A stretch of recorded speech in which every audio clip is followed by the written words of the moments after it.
महाराष्ट्र में विकासवाद की जीत हुई है। महाराष्ट्र में सुशासन की जीत हुई है। महाराष्ट्र में सच्चे सामाजिक न्याय की विजय हुई है। और साथियों, आज महाराष्ट्र में झूठ, छल, फरेब बुरी तरह हारा है।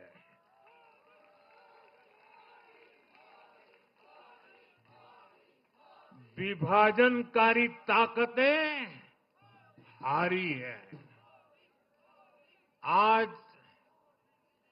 नेगेटिव पॉलिटिक्स की पराजय हुई है। आज परिवारवाद की हार हुई है।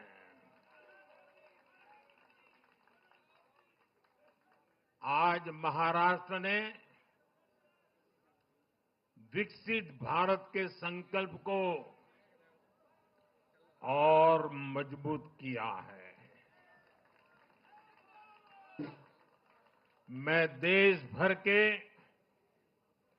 भाजपा के, एनडीए के सभी कार्यकर्ताओं को बहुत बहुत बधाई देता हूं, उन सबका अभिनंदन करता हूं।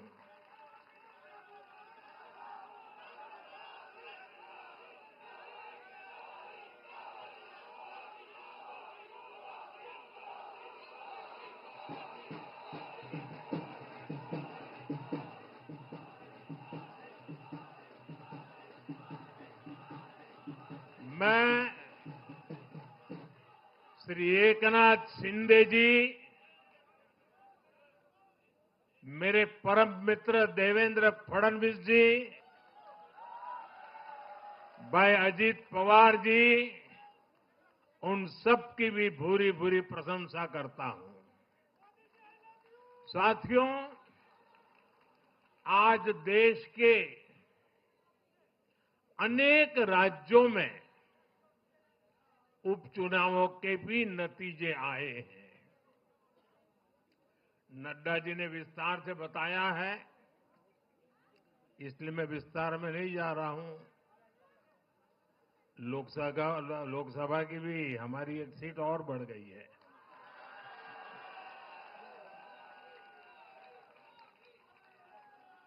यूपी, उत्तराखंड और राजस्थान ने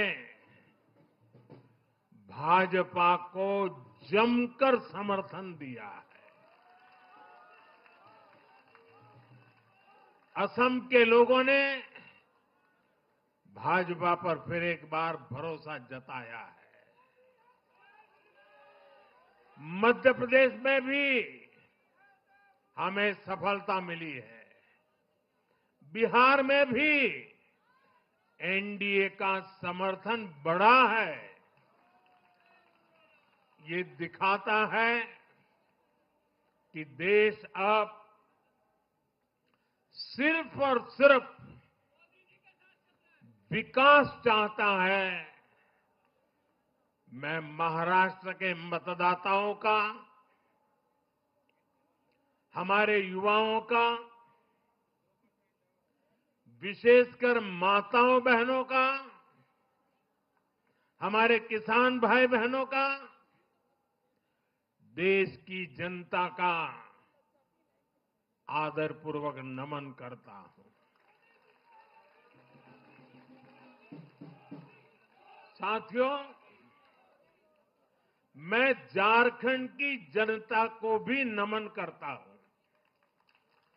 झारखंड के तेज विकास के लिए हम अब और ज्यादा मेहनत से काम करेंगे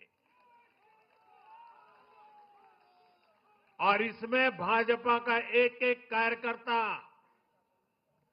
अपना हर प्रयास करेगा। साथियों, छत्रपती शिवाजी महाराजांच्या महाराष्ट्राने आज दाखवून दिले तुष्टीकरणाचा सामना कसा करायचा.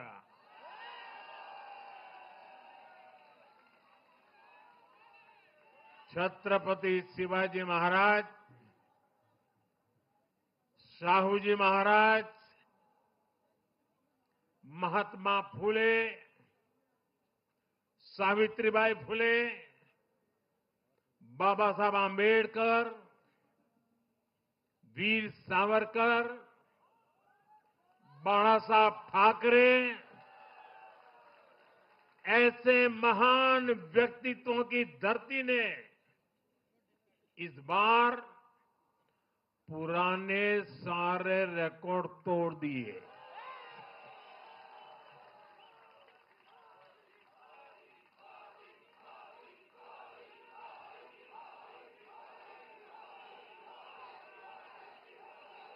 और साथियों, बीते 50 साल में किसी भी पार्टी या किसी भी प्री पोल अलायंस के लिए ये सबसे बड़ी जीत है 50 साल के बाद.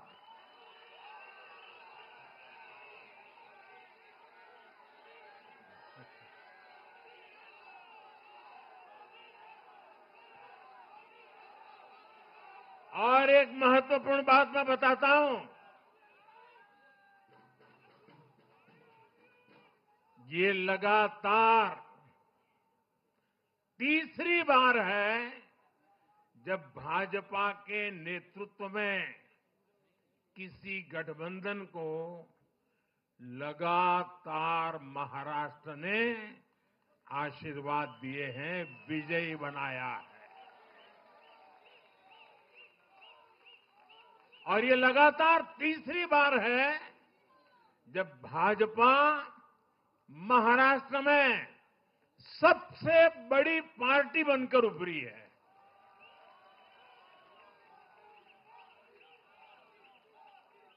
साथियों, ये निश्चित रूप से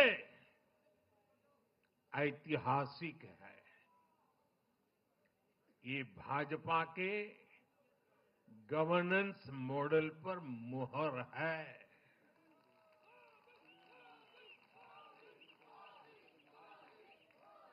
अकेले भाजपा को ही कांग्रेस और उसके सभी सहयोगियों से कहीं अधिक सीटें महाराष्ट्र के लोगों ने दी है. ये दिखाता है कि जब सुशासन की बात आती है तो देश सिर्फ और सिर्फ भाजपा पर और एनडीए पर भरोसा करता है.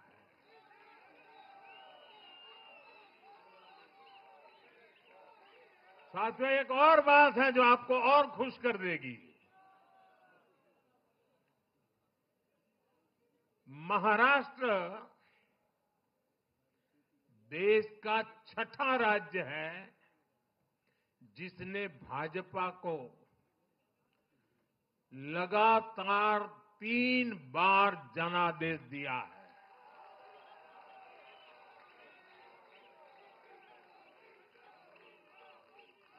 इससे पहले गोवा, गुजरात, छत्तीसगढ़, हरियाणा और मध्य प्रदेश में हम लगातार 3 बार जीत चुके हैं.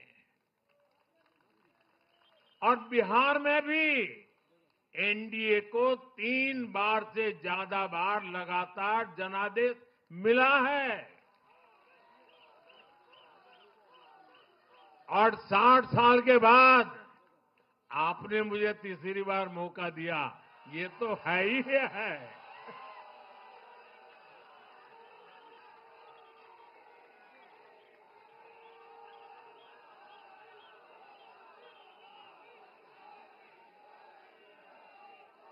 ये जनता का हमारे सुशासन के मॉडल पर विश्वास है और इस विश्वास को बनाए रखने में हम कोई कोर कसर बाकी नहीं रखेंगे। साथियों, मैं आज महाराष्ट्र की जनता जनार्दन का विशेष अभिनंदन करना चाहता हूं। लगातार तीसरी बार स्थिरता को चुनना ये महाराष्ट्र के लोगों की सूझबूझ को दिखाता है। हां, बीच में जैसा भी नड्डा जी ने विस्तार से कहा था, कुछ लोगों ने धोखा करके अस्थिरता पैदा करने की कोशिश की, लेकिन महाराष्ट्र ने उनको नकार दिया है और उस पाप की सजा मौका मिलते ही दे दी है।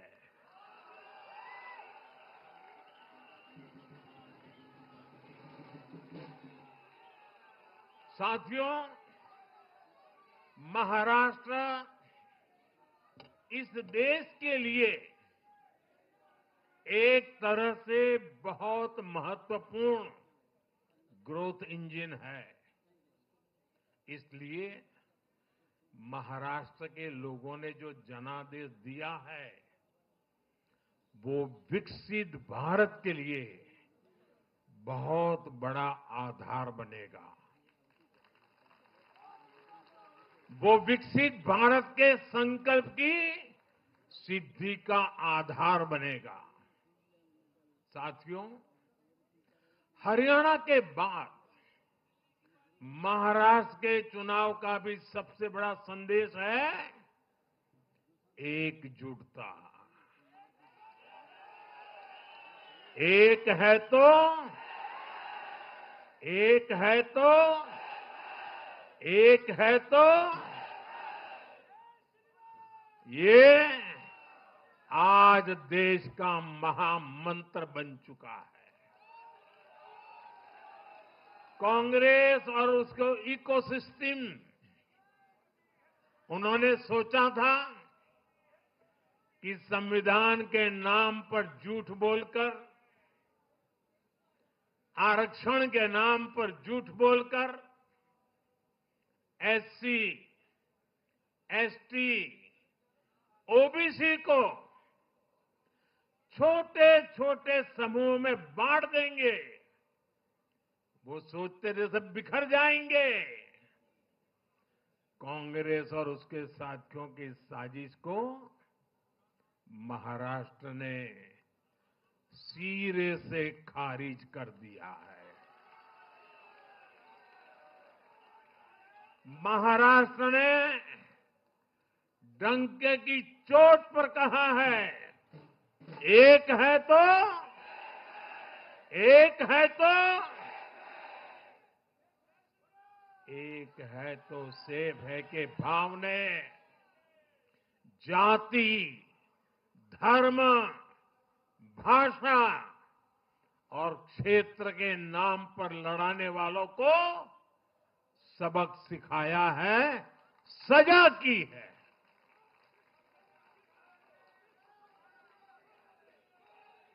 आदिवासी भाई बहनों ने भी भाजपा एनडीए को वोट दिया।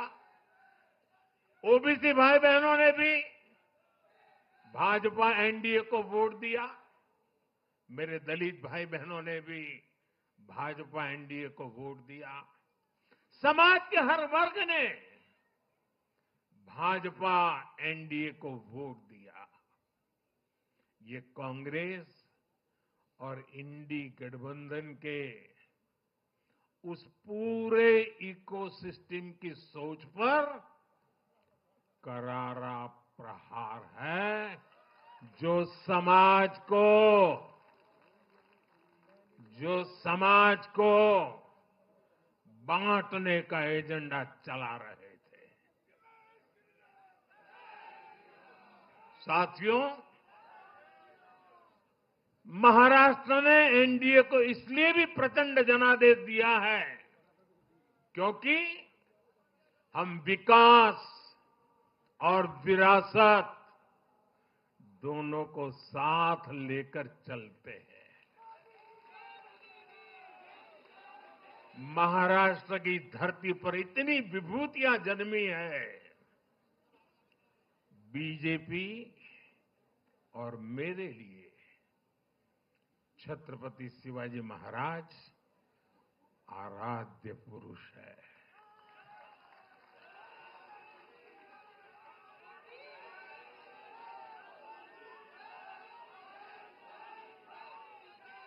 धर्मवीर छत्रपति संभाजी महाराज हमारी प्रेरणा है। हमने हमेशा बाबा साहब आंबेडकर, महात्मा फूले, सावित्रीबाई फूले, इनके सामाजिक न्याय के विचार को माना है। यही हमारे आचार में है, यही हमारे व्यवहार में है। साथियों, लोगों ने मराठी भाषा के प्रति भी हमारा प्रेम देखा है। कांग्रेस को वर्षों तक मराठी भाषा की सेवा का मौका मिला, लेकिन इन लोगों ने इसके लिए कुछ नहीं किया।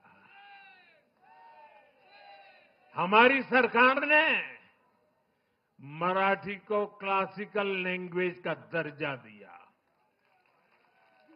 मातृभाषा का सम्मान, संस्कृतियों का सम्मान और इतिहास का सम्मान हमारे संस्कार में है, हमारे स्वभाव में है।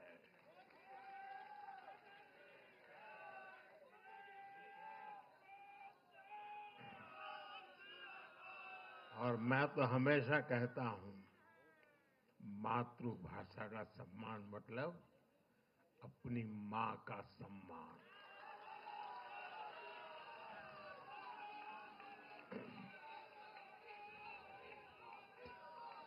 और इसलिए मैंने विकसित भारत के निर्माण के लिए लाल किले की प्राचीर से पंच प्राणों की बात की। हमने इसमें विरासत पर गर्व को भी शामिल किया। जब भारत विकास भी और विरासत भी इसका संकल्प लेता है तो पूरी दुनिया इसे देखती है।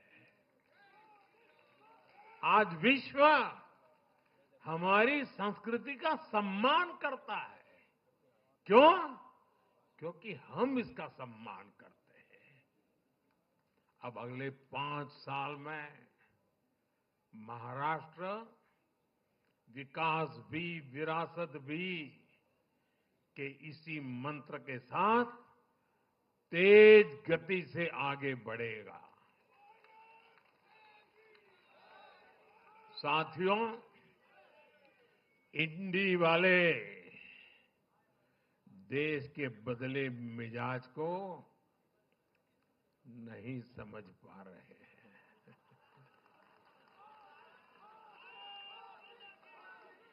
ये लोग सच्चाई को स्वीकार करना ही नहीं चाहते।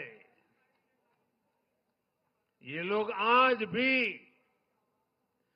भारत के सामान्य वोटर के विवेक को कम करके आंकते हैं। देश का वोटर, देश का मतदाता अस्थिरता नहीं चाहता। देश का वोटर नेशन फर्स्ट की भावना के साथ है। जो कुर्सी फर्स्ट का सपना देखते हैं, उन्हें देश का वोटर पसंद नहीं करता। साथियों, देश के हर राज्य का वोटर दूसरे राज्यों की सरकारों का आकलन भी करता है। वो देखता है कि जो एक राज्य में बड़े बड़े प्रॉमिस करते हैं, उनकी परफॉर्मेंस दूसरे राज्य में कैसी है। महाराष्ट्र की जनता ने भी देखा कि कर्नाटका, तेलंगाना और हिमाचल में कांग्रेस सरकारें कैसे जनता से विश्वासघात कर रही है। ये आपको पंजाब में भी देखने को मिलेगा।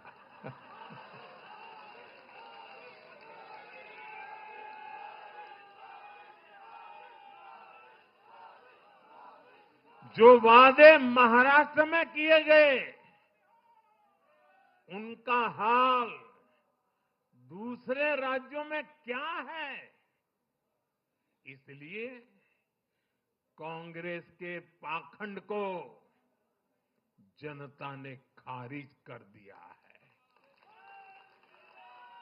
कांग्रेस ने जनता को गुमराह करने के इसके लिए जो दूसरे राज्यों के अपने मुख्यमंत्री तक मैदान में उतारे, तब भी इनकी चाल सफल हो नहीं पाई।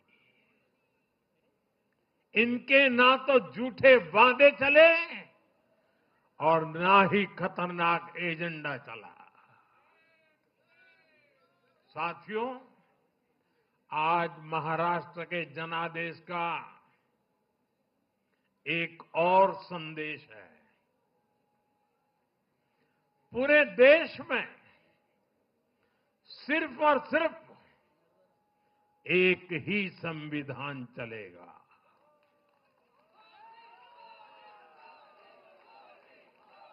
वो संविधान है बाबा साहब आम्बेडकर का संविधान, भारत का संविधान।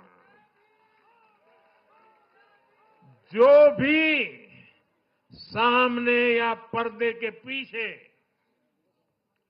देश में दो संविधान की बात करेगा, उसको देश पूरी तरह से नकार देगा।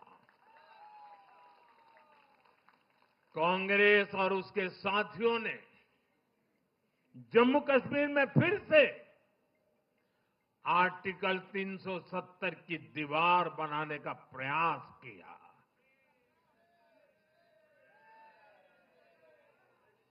वो संविधान का भी अपमान है। महाराष्ट्र ने उनको साफ साफ बता दिया कि ये नहीं चलेगा। अब दुनिया की कोई भी ताकत, और मैं कांग्रेस वालों को कहता हूं, कान खोल के सुन लो,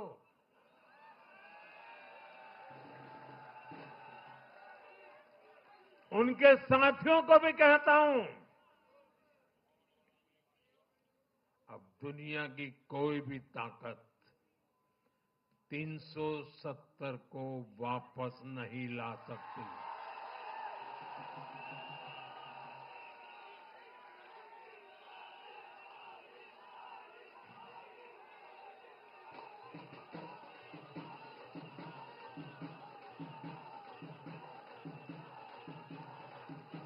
साथियों, महाराष्ट्र के इस चुनाव ने इंडी वालों का या अगाड़ी वालों का दो मुहा चेहरा भी देश के सामने खोल करके रख दिया है। हम सब जानते हैं, बाला साहब ठाकरे का इस देश के लिए, समाज के लिए बहुत बड़ा योगदान रहा है। कांग्रेस ने सत्ता के लालच में उनकी पार्टी के एक धड़े को साथ में तो ले लिया, तस्वीरें भी निकाल दी, लेकिन कांग्रेस का कोई नेता बाला साहब ठाकरे की नीतियों की कभी भी प्रशंसा नहीं कर सकती। और इसलिए मैंने अघाड़ी में कांग्रेस के साथी दलों को चुनौती दी थी कि वो कांग्रेस से बाला साहब ठाकरे की नीतियों की तारीफ में कुछ शब्द जरा बुलवा करके दिखाएं। आज तक वो ये नहीं कर पाए हैं। मैंने दूसरी चुनौती वीर सावरकर जी को लेकर के दी थी। कांग्रेस के नेतृत्व ने लगातार पूरे देश में वीर सावरकर का अपमान किया है, उन्हें गालियां दी है। महाराष्ट्र में वोट पाने के लिए इन लोगों ने टेम्पररी वीर सावरकर जी को जरा टेम्पररी गाली देना उन्होंने बंद किया है। लेकिन वीर सावरकर के तप त्याग के लिए उनके मुंह से एक बार भी सत्य नहीं निकला। और यही इनका दो मुहापन है। ये दिखाता है कि उनकी बातों में कोई दम नहीं है। उनका मकसद सिर्फ और सिर्फ वीर सावरकर को बदनाम करना है। साथियों, भारत की राजनीति में अब कांग्रेस पार्टी परजीवी बनकर रह गई है।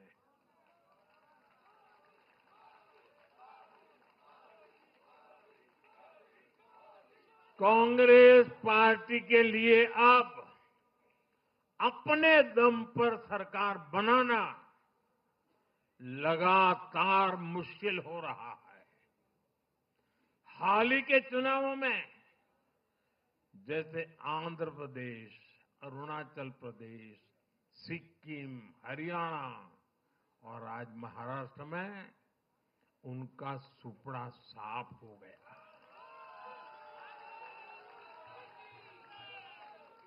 कांग्रेस की घिसी पीटी विभाजनकारी राजनीति फेल हो रही है, लेकिन फिर भी कांग्रेस का अहंकार देखिए। उसका अहंकार 7वें आसमान पर है। सच्चाई ये है कि कांग्रेस अब एक परजीवी पार्टी बन चुकी है। कांग्रेस सिर्फ अपनी ही नहीं बल्कि अपने साथियों की नाव को भी डुबो देती है। आज महाराष्ट्र में भी हमने यही देखा है। महाराष्ट्र में कांग्रेस और उसके गठबंधन ने महाराष्ट्र की हर 5 में से 4 सीट हार गई। अघाड़ी के हर घटक का स्ट्राइक रेट 20% से भी नीचे है। ये दिखाता है कि कांग्रेस खुद भी डूबती है और दूसरों को भी डुबोती है। महाराष्ट्र में सबसे ज्यादा सीटों पर कांग्रेस चुनाव लड़ी। उतनी ही बड़ी हार इनके सहयोग वालों को भी मिली।